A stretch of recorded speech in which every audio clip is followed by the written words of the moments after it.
Mga kabataan, nakita po ba natin ang nangyari sa OVP budget hearing kahapon? Bilang kinatawan, meron tayong matinong tanong tungkol sa paggasta ng pondo ng opisina ni VP Sara Duterte. Pero ang sagot sa atin ay paglihis ng usapin. Out of order pa nga ang question.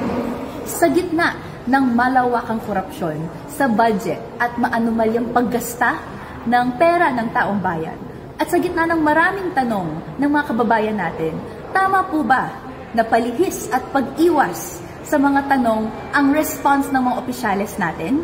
Sa mismong hearing ng budget, wala tayong makuhang diretsyong paliwanag. Puro turoan, puro scripted na mga sagot. Tama na. Puro pangako ng investigasyon. Pero ang presidenteng si Bongbong Marcos at vice-presidenteng Sara Duterte, di humaharap sa mga tanong.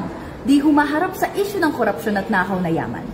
Bilang kinatawan, gagawin natin ang lahat para magtanong at magpanagot ng mga tiwaling opisyal.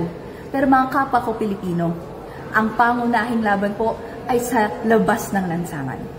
Ayaw nila magpaliwanag? Pwes, singilin natin sila sa September 21, 9 a.m. sa Luneta Park.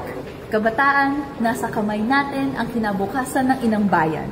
Isa lang ang kinatawan natin sa Kongreso, pero mas marami tayo kapag nagsama-sama at walang takas ang mga korap kung bumaha na ang masa ng protesta.